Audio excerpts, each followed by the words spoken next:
This is the book Thoughts from the Mount of Blessing, written by Ellen G. White. From the book's foreword come the following paragraphs. Hundreds of thousands of copies of Thoughts from the Mount of Blessing have been printed and distributed in nearly a score of languages since it was first published in 1896.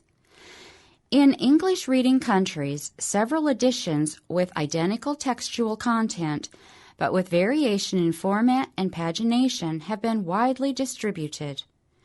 To eliminate confusion in the use of the volume in reference work, a standard page has been adopted, which will serve as the basis of present and subsequent printings.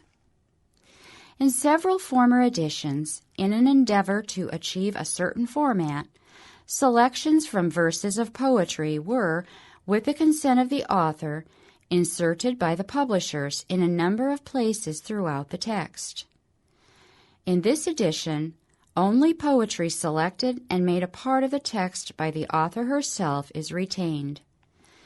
The addition of both scripture and subject indexes makes this volume more useful. That the lessons drawn from the teachings of the Master herein set forth may continue to enlighten, encourage, and bless mankind is the sincere wish of the publishers. The Sermon on the Mount is heaven's benediction to the world, a voice from the throne of God. It was given to mankind to be to them the law of duty and the light of heaven, their hope and consolation in despondency, their joy and comfort in all the vicissitudes and walks of life. Here the Prince of Preachers, the Master Teacher, utters the words that the Father gave him to speak. The Beatitudes are Christ's greeting, not only to those who believe, but to the whole human family.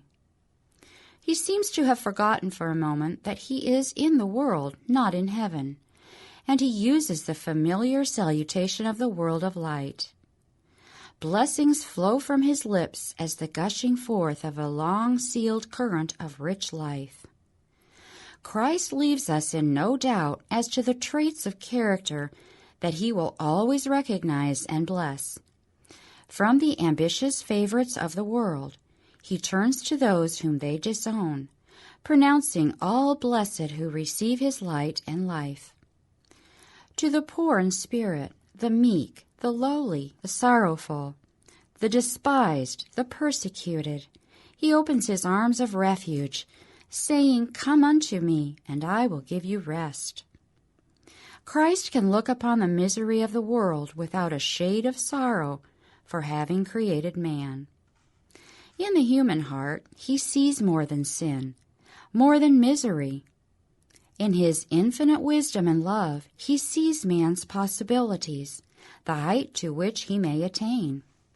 He knows that, even though human beings have abused their mercies and destroyed their God-given dignity, yet the Creator is to be glorified in their redemption. Throughout all time, the words that Christ spoke from the Mount of Beatitudes will retain their power.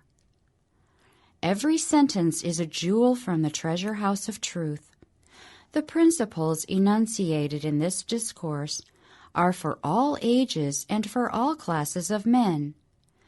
With divine energy, Christ expressed his faith and hope as he pointed out class after class as blessed because of having formed righteous characters.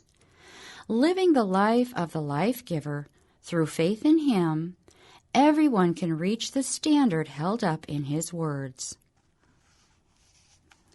This is the table of contents. Section 1, On the Mountainside. Section 2, The Beatitudes. Section 3, The Spirituality of the Law. Section 4, The True Motive in Service. Section 5, The Lord's Prayer. Section 6, Not Judging, but Doing.